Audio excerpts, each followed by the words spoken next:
ቲክታክ ዮኒ ማኛ ኪንጋችሁ ነው ያላችሁ የሀገር ሪፖርት አድርገ ትንፍሽ ቲክታክ የማይለኝ እኔ ማኛው ነኝ። ቶሎ በሉ አው ፎሎ የምታነሱ ፕሊዝ አንሱ። በመድኃኒዓለም ደስታ ላይ ነኝ። እመቤቴን ጠላቴ ሲሄድ ማየትን የመሰለ ደስታ አለ። ዮኒ ማኛ እኔ እኮ ሰው መስለኝ ነበረ። ዮና ማባሌሱ አፍዴሙ ፊንጥሪርሴቲ ኡፍናማ ወላልሳ ኡፍናማ ዳጋቺሳ አኩማ ጀራሙ ሳንታ የቹዳ ናሚቾን ጅሩ ኢሳ ጉቱ የቹዳ ነማ አራብሱዳን ከንጅራቱ ዱሪ ዩቲዩብ irratti nama arrabsuudhaan nama xiqqeessuudhaan amantii xiqqeessuudhaan namoota galii gurguddaa argatan keessaa tooppii irra ture jechuudha. Amma egaa karaa TikTokitti galee jechuudha. Aayidiyaa ma YouTube irraa ittiin ari'ame san qabate saba arrabsuudhaan amantiidhaan akkasuma haga nama dhuunfaatitti arrabsuudhaan jechuudha kan inni jiraatu. Har'an tana ammoo dubbiin akka inni yaade tahuu diddeetii itti dukkanaa'eeti jira. Yooni maanyamee maaltu mudate akkasuma boqachuu diinagdee urgee Oromoonarraa akka sabaatitti nama jabaa tokko dhabeeti jira. An Abdurrabdu Moobaala Biraay magaalaa deebiidhaan gara chaanaala kiyyaa dhuftan isiniin jedha. Du'ata isaatiin addunyaa kanarraa kan godaante urgee diinagdee sooshaal miidiyaa kanarratti akka sabaatitti gadda guddaadha kan mul'atu. Namoonni hedduun gadda isaanitti dhagaamee fi dinqisiifannaa isii irraa qaban agarsiifataati jiran jechuudha. Namoota biyya namaa biyyoota gurguddan keessatti dhalataniitiin guddatan kan ammoo akkasumatti saba kanaaf waan guddoo hojjetan keessaa isii takka jechuudha. Austraaliyaa keessaa yooniin dogongoruu baadhee isiin kan itti dhalattee guddattee barattee waan hundayyuu kan isiin keessatti dabarsite Austraaliyaadha. Garuu ammoo Oromiyaa iddoo garagaraa keessatti manneen barumsaa gartee harka qalleeyyii ilmaan harka qalleeyyiitiif akkasuma ilmaan haadhaa abbaan qabne barsiisuu gara bakka adda addaa baadiyyaa adda addaa keessatti ijaartee san barsiisuudhaan kan isiin ittiin beekamtu. Walumaa galatti gartee miskiina gargaaruudhaan kan isiin beekamtu. Duuba isii fi toltuu tufaa namoota muraasa keessattuu dubartoota keessaa namoota akkanaa kanneen namoota muraasa jechuudha. Namni saba kanaafillee warroota gartee diiyaaspooraa biyya namaa keessatti ilmaan isaanii horaniifillee fakkeenya taate saba kanaafiyyuu waan guddaa tokko buufte akkuma Itoophiyaatitti iyyuu waan guddaa takka nama hojjetaa jirudha jechuudha. Duuba afaan Oromoo anaafisi caalayyuu beekti biyya sanitti dhalattee guddattu jechuudha. Biyyoota gartee lixaa kana keessatti dhalatanii guddachuu miti bar meeqaatami fakkeenyaaf kan gartee Oromiyaa keessaa eeguma guddate kana achi dhaqeetiin yeroo achi dhaqetti afaan Oromoo kun akka waan harkaa badeetitti ufni micciidhaa kan dubbatu meeqaatama argaa jira jechuudha. Carraalee adda addaa kan biyya guddatte keessatti argatetti fayyadamuudhaan Zavaaliji School Projectii jedhu dhaabbata jedhu hundeessitee Oromiyaa iddoolee baadiyyaa adda addaa keessatti manneen barumsaa ijaaruudhaan ilmaan harka qalleeyyii akkasuma ilmaan haadhaa fi abbaa hin qabne barsiisuu irratti argamte jechuudha yeroo har'aan tana. Urgee diinagdee yeroo duraatii fi namoonni hedduun gaafa isiin jalqaba OMN irratti dhiyaatteedha namoonni hedduun kan isiidhaan wal baran jechuudha. Qarree gana lafaa dhuftuudha. Akkuma nama kamiititti iyyuu ganaa waggaa dheeraa jiraadhee saba kiyyaafis ofii kiyyaafis faayidaa guddaa takkaan buusa jetteeti akkuma naaf isiititti karoora dheeraa osoo qabdu har'a nu biraa godaante jechuudha. Maatii isiitiif jajjabina saba Oromoo bal'aa kanaafuu jajjabina akka sabaatitti har'a nama nuti ni qabna jabaa jennu tokkodha jechuudha kan dhabne garuu jiruun addunyaa akkasumatti hundinuu waluma duraa duubaanii jechuudha kan nuti godaannu. Eenyutu duubatti afaa eenyutu dura deemaa qofaan kan wal dursinu jechuudha. Tole hayyee karaa biraatiin Yooni Maanyaa waa'een Yooni Maanyaa kun waan gammachiisaadha ka asiin gadda himaa asiin gammachuu himaa jiruun addunyaa tun akkasumatti wal keessaa waan hedduu takka nama ajaa'ibsiisudha. Yooni Maanyaa jiruu isaa keessatti akkuma isin hundinuu beektan jalqaba YouTube irratti kan inni akka malee beekame jechuudha. Karaa Facebookaatiin osoo beekamuyyuu Facebook irraa hedduu faayidaa hin argatu ture. Karaa YouTube'iin bahaga bara 2020 takkaatitti hedduun keessan ni beektan jedheeti yaada beekaatu waan keessa ba'uuf malee haga bara 2020 takka lakkoofsa faranjootaatitti jechuudha. YouTube irratti haga sa'a 2-3-4 live irra turuudhaan nama hedduun hordofamu keessaa nama tokko. Namni kun kallattiin inni ittiin hordofamu saba tokko nama godheetiin faarsee yookiin ammoo hatta haga namummaa bira yoo dabarsee akka malee faarsuudhaan saba biraa ammoo akka gartee bineensaa godhee akka gartee yookiin shayxaana tokko godheetiin leellisuudhaan namoota homaa jechuun namoota dandeettii waan qabne kan yookiin yoo anan faarfame namni biraa haa abaaramu yookiin ammoo yoo anan faarfame namni biraa abaaramuun haquma jedhaniitiin kan arrabsotti amananii namoota akkasii ofitti hawwatuudhaan akkasuma gartee namoota mee maal jedhaniitiin dhaquudhaaf laalan ofitti hawwatuudhaan YouTube irratti namoota hordoftoota hedduu qabaachuudhaan mallaqa guddaa YouTube irraa argatan ture jechuudha. Isaa fi namoota kabiraallee ni jiran. Garuu YouTube akkuma gartee update if godhaa deemuun akkuma gartee jibbaa dhabamsiisaa deemaniin bara 2020 takka biloo godhan jechuudha YouTube isaa gonkuma akka inni gartee YouTube irratti ganaa ol deebi'ee akaawuntii baachuu hin dandeenye fuula isaatiin biloo kasirraa godhan jechuudha. Warroota jibbaadhaan yeroo duraatii fi Itoophiyaa keessatti namoota dhaltoota Itoophiyaa keessaa nama jalqaba irraa cufame isaa fi warra akka Zammatkuun Baqqalaa fa'aa namoota hangafa jechuudha. Yooni Maanyaa duuba YouTube irratti deebi'uu hin dandeenye karaa adda addaatiin yaalaati ture dadhabeeti. Beeki galiin inni achirraa argatu namoota gartee Itoophiyaa keessaa galii YouTube irraa argatan gurguddoo keessatti jechuudha kan inni lakkaa'amu. Duuba akkasitti gartee achirraa galii argachuun sun yeroo hedduu dhukkubbeetti tahaa turus homaa gochuu hin dandeenye TikTok akka carraa OET jechuudha karaa TikTokitti galee TikTok irra giifti guurataa jechuudha. Wanni inni TikTok irratti qabateetiin gale suni ammoo waanuma YouTube irraa ittiin bilook ta'edha. Akkuma isin hubeetan fakkeenyaaf aga YouTube fi Facebook fakkeenyaaf TikTok ni xiqqashoo duubaan dhufe haaraa waan ta'eef akkasitti gartee hordofuu hin danda'u waan ta'eef waan barbaadee akka fedhu sanitti jechuudha haga gartee duraan YouTube fi Facebook san caalayyuu karaa TikTok kanaan hedduu milkaa'eef jechuudha. Liif seenuudhaanii torbaan takkaaf yoo fakkeenyaaf saba tokko leellisee saba biraa immoo bineensa goruun akkuma amma jenne amantiidhaan sabummaadhaan akkasuma gartee shanyummaadhaan haga nama dhuunfaatitti jechuudha. Qeeqaa fi arrabsoo qofaa miti beeki waan addunyaa tanarratti gartee ilma namaatiin hin jedhamne hunda jechuudhaan haala akkasiitiin nama miira keessa galchee inni kaan maal jedha isaaf in arrabsaanillee jedheeti kan dhaqu hedduudha. Kan biraa immoo hedduun nama kenna yeroo kana jennu beeki yooni maanyaa qofaa miti. Asumaan waan isin jechuu barbaadu maalinaan wallaala keessatti waa sadi kan akka malee nama miidhu jechuudha. Dura tokkoffaa arrabsotu deebisaa waan tokkoo sitti fakkaata. Waan tokko fakkeenyaaf yookiin siyaasa keessatti yoo arrabsoo fayyadamte malee waan aara baatu sitti hin fakkaatu.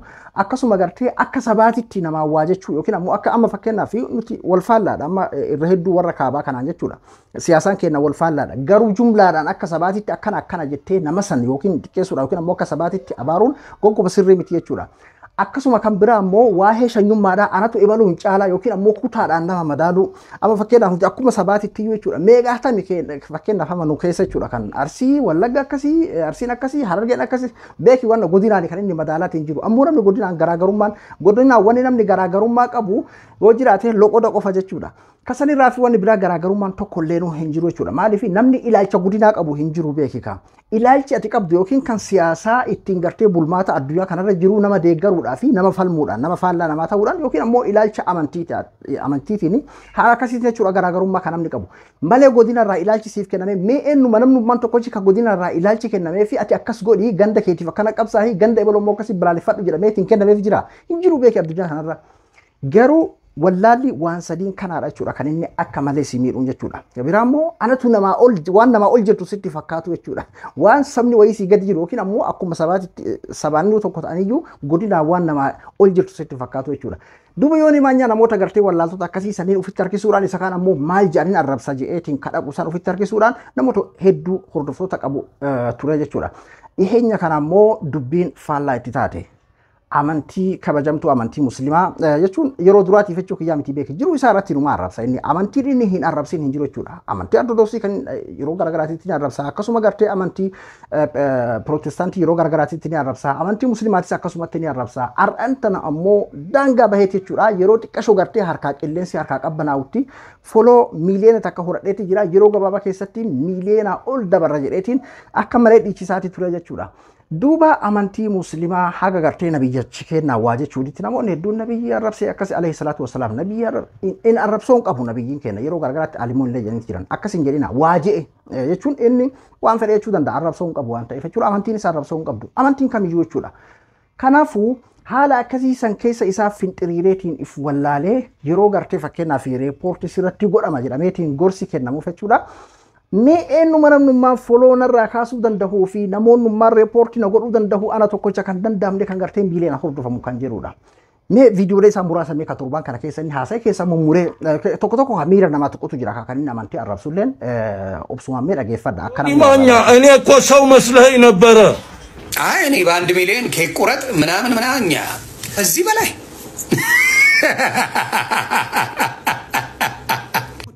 ታመልከዋለህ።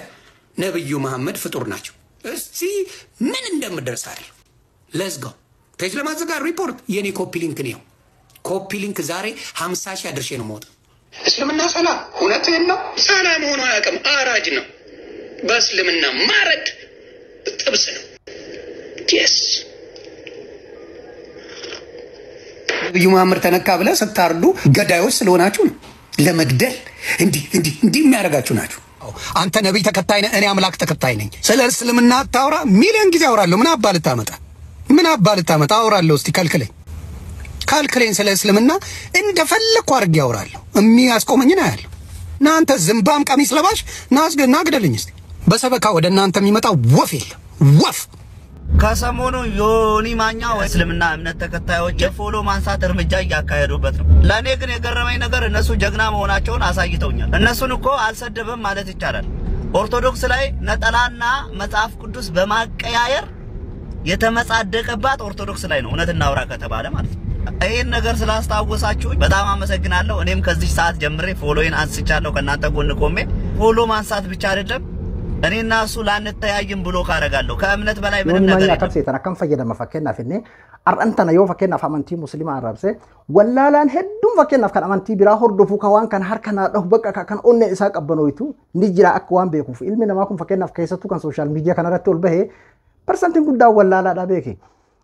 Nama amala uumamaadhaan jechuun amala uumamaadhaan gaarii maal godhaa nama arrabsuun beeku hin maal godhaa arrabsa jedhee kataa'u tu hedduudha jechaaf malee irra hedduun nama social media kana keessattuu karaa TikTok sanii jechuudha parsantii 80 xiqqaa parsantii 90 namoota waan kanatti amananidha jechuun akkas karaa kiyya malee yookiin namni biraa yoo arrabsame kan akkas gartee keessa gammadu hedduu jechuudha. Akkasuma gartee yeroo biraa immoo yeroo inni fakkeenyaaf amantii yookiin amantii kiristaanaa kan pirootestaantii haa ta'u yookiin immoo kan ortodoksii haa ta'u yeroo inni arrabsu akkasuma ijoollee musliimaa biraa hisii kan dhaqee isaaf gartee harka dha'u yookiin gammachuu wayiitti dhagamu bakka jara likkii itti beeka jedhu akkasuma karaa siyaasaatiin illee akkasuma jechuudha. Baatii takkaa fi baatii lama dura yoo nimaanya Oromoo faarsuu bira dabree haga gartee namarraa namummaarraa mulqee haga gartee maleegaa fakkeessota akka gaheetii ture akkasuma gartee ammoo saba amaaraa akkasumatti qoshaashessaatiin ture jechuudha. Hedduun nama harka dhahaafii ture. Yookiin saba tokko arrabsuun saba tokko gartee faarsanii saba tokko ol godhuun saba tokko diqeessanii tokko gadi godhuun beeki siyaasa illee miti. Kuni waan uumamaan hin jirre bara waan uumamaan hin jirre akkanumatti namni haasa'u jechuun ilaalchi namaa dadhabina irraa kan ka'e jechuudha. Duba haala akkasiisaniin nama ofitti harkisuudhaaf yoo har'a fakkeenyaaf amantii tokko arrabse kan biraa kan gartee isa kanatti aareetiin miira keessa seenee bor isa arrabsuudhaaf dhufu hedduun akka jiru ni beeka akkasuma gartee kanatti gammadeetiin isaaf harka dha'uudhaaf dhufu ni beeka waan ta'eef haala akkasiisaniin jiru isaa guutuu kana inni dabarsu jechuudha. Duba yeroo inni musliima arrabsu akkasumatti musliimoonni hedduun miira keessa seenaniitiin dhufanii na arrabsanii achumaan ammoo laalchi kiyyaa ol naa guddata. Karaa biraatiin ammoo warri kiristaanaa ammoo kan gartee waan kanatti amanu namoonni wallaalaanii dhufanii harka naa dhahan sababa jedhuun akkasiin if qopheesseeti ajandaa kana haga gartee baatii takkaa ittiin naggadadha jedheeti jechuudha kan inni ittiin qophaa'ee ittiin dhufe jechuudha. Dubbiin akkas ta'uu dide warri musliimaa arrabsoo osoo hin taane ati arrabsitee kan fuula akkasii kan qomatiin akkasii kan gartee funyaan akkasii kan ija akkanaa yoo jette homaa isaan garaagarummaan qabdu magaalaan inni barbaadulleen sanii jechuudha. Garuu musliimni taraa tan akkasiin goone dhugaa dubbachuu fi aanfoloo duula jedhuudha kan isaan geggeessan aanfoloo qofaa miti aanfoloo irraa hanga bilookiitti bilookii irraa hanga reepoortii irratti godhuutitti jechuudha. Duuba karaa kanaan irratti milkaahamee yeroo gabaabaa keessatti akaawuntiin isaa amma online irraa buufamee jira. Kanarratti beektee kan musliima qofaa miti namoonni dubbiin galtee fakkeenyaaf isin dhiyeessu fakkeenyaaf amma obboleessa keenya kan ibsuun tawaahidoo hordofa amantii kiristaanaa hordofa jechuudha. An isaanitti makameetiin jira akkasuma gartee isin waanuma kana waan kana uumtanii kanarratti hojjechuu keessanii file isin dinqisiifadhee jira jetti yeroo garagaraatitti fakkeenyaaf arrabsoo osoo hin ta'ini gocha akkanaa kanaan fakkeenya namaa ta'uudha. Duula aanfoluu nama san jalaa ati isaan adda hiikkatuudha. Mee eenyuuf hima fakkeenyaaf namni kun yoo ati jalaa baatee biraa deemta jechuudha. Duuba haala akka isaniin duula irratti geggeessuudhaan aanfoloon mataan isaa miidhaadha guddaa qaba. Maaliif namni kun jibbamee foloon irraa kaafame kan jedhu yeroo gabaabaa keessatti gara nama 40,050 foloon irraa kaafame jechuudha. Akkasumatti reepoortii irratti godhamuudhaan amma waa lama akaawuntiin isaa jechuudha. Sa'aatii 24 caaleeti jira eega gartee fakkeenyaaf online irraa bu'e. Tokko yookiin deactivate godhuudha yookiin ammoo guutumatti baanad warri TikTokii godhuudha sababa reepoortiitiin jechuudha. Ammas reepoortiin faayidaa guddoo qabu kaminni karaa akkanumatti gartee namni dhiqee TikTokii irraa reepoortii godhu sani malee amma kan gartee jarri faa keessattuu ammoo warri kaabaa kun jechuudha. Gruppiidhaan ijaaraman telegiraama irraa reepoortii nama godhan suni maa agarsuudha faayidaan qabu yeroo muraasaadhaaf nama muraasa miidhuu danda'a malee itti fufuu hin danda'u jechuudha. Warri kaampaaniidhaan gartee onlaayinaa kan miidiyaadhaa kunniin jechuudha waan akkasii sanniin ni beekan ni hordofan waan ta'eef jechuudha akka namni tonkoliidhaaf akkas ol godhu. Garuu yoo ni maanyaa amman tanaa online irra jiru yoo akkasuma sodaateetiin gartee waan kana dhoyfate yookiin ammoo deactivate godhellee jechuudha.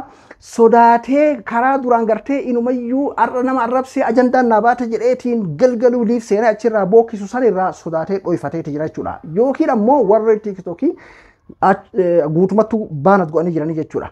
Kana booda namayyuu karaa argeeti akka hundatti iyyuu yoonii maanyaa yeroo duraatiif karaa TikTokii illee salphateeti jira. Gaafa gartee karaa YouTube san jechuudha warri YouTube tarii reepoortiin jiraatiyyuu ufiif irratti cufan seera san haaromsaa waan dhufaniif jechuudha. Amman tana gonkuma akka gartee inni karaa TikTokiin illee ochirratti deebi'ee jiraatuu hin dandeenye illee kana booda uummanni muslimaatis guutuun namni hundi isaa namni biyya keessa jiraatu yoonii nama tokkoof illee faayidaan qabu biyya san keessatti jechuudha. Ati gaafa inni si faarsu akkuma reefuu jenne san waan gaarii sitti fakkaachuu danda'a malee ilma nama ta'ee yoo namuma ta'e sabuma barbaadirraa haa ta'u biyya san biyya Itoophiyaa jedhamtu sanii fi nama hundaaf diina guddaadha jedheetti yaadan. Akaawuntiin namaa gubatutti hin amanu. Garuu ammoo nama akkasii namummaa irratti yookiin ammoo amantii irratti duulu nama akkasii san balleessuuni waa qulqulleessuudha, qoshaasha qulqulleessuudha jedheetiin amanaan. Kanaafuu baga gammaddanii isiniin jedha. Guutumatti sabaa fi sablammoonni Itoophiyaa keessa jirtan. Sabaanis irra guddaa as keessatti fakkeenyaaf miina guddaa kan taphate taraa tana maaliif inni Oromoo irratti irra guddaa amantana jechuudha. Akkuma amma jenne kana dira jijjiirateeti karaa sabaatiin Oromoodha kan inni xiqqeessaatiin jiru. Dhiyeenya kana ammoo gara saba biraatti saba Amaaraatti kan inni leellisaatiin jiru. Baadiyyaa akka dura ammoo Oromoodha ture jechuudha. Karaa akkasuma gartee amantii musliimaa keessaa ammoo namni irra guddaan kan isa hordofu xiqqaate parsantii 70 kan isa hordofu ijoollee dhalattoota Oromoo sabaan Oromoodha kan musliima ta'anidha jechuudha. Foloo radeeffachuudhaan reepoortii godhuudhaan hinjifattanii jirtan. Durii irra guddaa Oromoon reepoortii godhaa yeroo jedhamu dhaqee waan sallaalee guddisuudhaan kan inni beekamu. Amman tana ammoo reepoortii itti roobsuudhaan akaawuntiin isaa ammaaf dho'ifameeti jira. Inni sodaatee haa dho'ifatu akkasuma warrummaan tikitokiyyuu haa dho'isu ammaaf dho'ifameeti jira jechuudha. Hedduu takka waan nama gammachiisudha. Yeroo kamiyyuu tarkaanfii ijaarama qabu kan akkanaa kanarratti yoo kan hojjetamu taate wanni hin moo'anne hin jiru jechuudha. Isa gartee fakkeenyaaf sabaaf yookiin saba akkasii irraallee haa cufamu jedhanii amma warri fa'aa sabummaadhaan namoota gartee homaa nama sin arrabsine kabadiin qabne irratti godhaa jiran san sonuma takka illee faayidaan qabu. Nama qabatamatti gartee namummaa namarraa mulquudhaaf yaalu hin mulqamaa fi miti beeki akkas godheetiin dhaloota kana waan fokkattuu barsiisuudhaaf yaalu kan karaa hin taaneen gartee waa sassaabatuudhaaf yaalu kan wallaalaa meeqa dogongorsiisaa burjaajessaatiin oolu kana kararraa maisuudhaa jechuudha dubbiin saba barbaadeerraa yoo haa ta'u. Yoonii irraa fakkaataa yoonii maanyaa hedduutu barata jedheetiin yaada kan arrabsoodhaan jiraatu kan gartee hatta fuula duraaf illee nama hedduutu jiraami. Mee yoo nama arrabse malee namni lallaalu nama arrabsa yookiin ammoo amantii namaatiin xiqqeessa beekaa tokkoon arrabsa jedheetiin karoora qabullee amma booda akka beekaan sooshaal miidiyaa kanarratti ol baheetiin hin jiraanne hin feemasne hin baramne godhuun ni danda'ama kun jalqabbii bareedaadha. TikTok illee ammoo fakkeenyaaf akkuma YouTube fi Facebook sanitti wantoota hedduu update godheeti akka durii san arrabsoo fi maal kana hunda irratti hojjetaati jira waan ta'eef nuti illee ammoo faana buunee daddafnee warra TikTokitti beeksisuuni fakkeenya yooniin guddaan fakkeenya guddaadha jedheetiin amanaan. Haga irraatitti haga agartee akaawuntii namoota hedduullee cufamullee hin cufamne jechuudha. Maaliif yeroo hedduu liif haasawaa liif irratti kophaa isaa haasawaa waan ta'eef warri TikTok yeroo hedduu footoo fi viidiyoo waan akkasii irratti hundaa'aniiti kan isaan ittiin nama ugguran yeroo hedduu. Kanaafuu viidiyoo hedduu maxxansu waan ta'eef jechuudha namoota irraa mummureetiin waan adda dabalee maxxansa malee saniin dandamate natti fakkaata haga irraatti deebi'uu danda'a. Fakkeenyaaf yoo gubatellee deebi'uu fi danda'a. Akkasuma gartee yoo nama dho'isellee booda amma sa'aatii muraasa booda ol deebisuu danda'a. Garuu karaan itti argameeti jira kana booda itti fufama. Unfollow godhuu qofaa miti akka inni gonkuma TikTok hin fayyadamne illee sabni bal'aan kun jechuudha. Akkasuma uummanni bal'aan kun uummanni musliimaa bal'aan kun barbaachisaa taanaan hatta afaan biraatiin illee irratti hojjetamee akka inni gonkuma asirratti hin deebine godhuun ni danda'ama. Godhamees jira ni godhamaas jechuudha. Osoo inni uf dhaadee inumayyuu bas ajandaa argadde ifadde jiru kana goondetti agarsiifne jira jechuudha. An Abduu Mobaala biraa hanga qophii biraatii waliin deebinutti nagaan naa tura.